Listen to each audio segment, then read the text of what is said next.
অ্যাকশনের মাঝেই হঠাৎ থেমে গেল ক্যামেরা। ইতিহাসের এক বিপ্লবী চরিত্রে ডুবে থাকা মুহূর্তেই দুর্ঘটনার শিকার টলিউড তারকা জিৎ।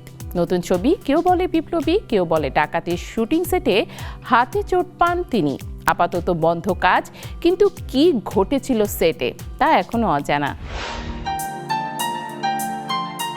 শুটিং সেটে হঠাৎ থমকে গেল সবকিছু। আলো, ক্যামেরা, অ্যাকশনের উত্তেজনার মাঝেই নেমে এলো অপ্রত্যাশিত দুঃসংবাদ। টলিউডের জনপ্রিয় অভিনেতা জিৎ গুরুতর এক ঐতিহাসিক চরিত্রে অভিনয় করতে গিয়ে আহত হয়েছেন, আর তাতেই স্থগিত হয়ে গেল বহুল আলোচিত নতুন সিনেমার শুটিং। পরিচালক পথিকৃৎ বসুর কেউ বলে বিপ্লবী, কেউ বলে ডাকাত ছবির সেটে একটি গুরুত্বপূর্ণ দৃশ্যের শুটিং চলাকালে এই অনাকাঙ্ক্ষিত দুর্ঘটনা ঘটে। ভারতীয় গণমাধ্যমের প্রতিবেদনে জানা যায়, শুটিং করতে গিয়ে জিতের হাতে চোট লাগে। যদিও ঠিক কিভাবেই দুর্ঘটনা ঘটেছে সে বিষয়ে এখনও বিস্তারিত কোনো তথ্য প্রকাশ করা হয়নি। জিৎ কিংবা পরিচালক কেউই এ নিয়ে প্রকাশ্যে মুখ খোলেননি। শুধু এতটুকুই নিশ্চিত, আপাতত পুরো শুটিং বন্ধ রাখা হয়েছে। এই সপ্তাহ জুড়ে ছবিটির টানা শুটিং শিডিউল ছিল।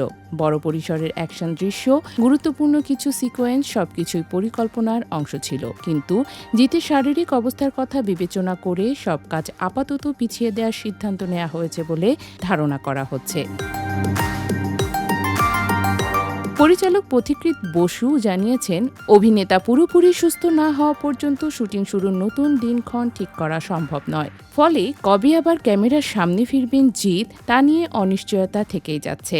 এই ছবিতে জিৎ অভিনয় করেছেন ইতিহাসের এক বর্ণাঢ্য ও বিতর্কিত চরিত্র অনন্ত সিংহের ভূমিকায়। ব্রিটিশ বিরোধী আন্দোলনের উত্তাল সময়কে কেন্দ্র করে নির্মিত এই অ্যাকশনধর্মী সিনেমায় উঠে আসবে চট্টগ্রাম অস্ত্রাগার লুণ্ঠনের প্রেক্ষাপট। 1903 সালে চট্টগ্রামে জন্ম নেয়া অনন্ত সিংহ ছিলেন মাস্টারদা সূর্য সেনের ঘনিষ্ঠ সহযোগী এবং স্বাধীনতা সংগ্রামের এক সাহসী মুখ।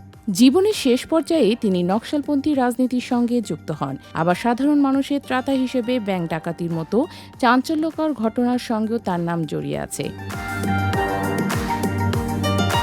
এমন দ্বিধাবিভক্ত এক চরিত্রকে পর্দায় জীবন্ত করে তোলাই এ ছবির মূল চ্যালেঞ্জ। চরিত্রটিকে বিশ্বাসযোগ্য করে তুলতে জিৎ নিজের মধ্যে এনেছিলেন আমূল পরিবর্তন। ওজন কমানো, লাঠি খেলার প্রশিক্ষণ, মার্শাল আর্ট শেখা, এমনকি উচ্চারণ ও হাঁটা চলার ভঙ্গিতেও এনেছেন বড় ধরনের রদবদল। সেই কঠোর প্রস্তুতির মাঝেই শুটিং সেটে দুর্ঘটনা, যা ছবির ভবিষ্যৎ নিয়ে স্বাভাবিকভাবেই বাড়িয়ে দিয়েছে কৌতূহল।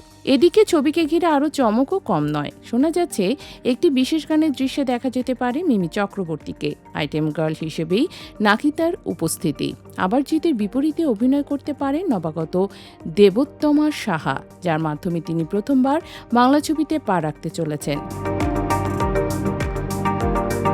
সব মিলিয়ে কেউ বলে বিপ্লবী, কেউ বলে ডাকাত এখন শুধু একটি সিনেমা নয়, টলিউডের সবচেয়ে আলোচিত প্রকল্পগুলোর একটি। তবে এই মুহূর্তে সব চর্চার কেন্দ্রে একটাই প্রশ্ন, জিৎ কবে সুস্থ হয়ে ফিরবেন আর কবে আবার চালু হবে থমকে যাওয়া সেই বিপ্লবী গল্পের শুটিং।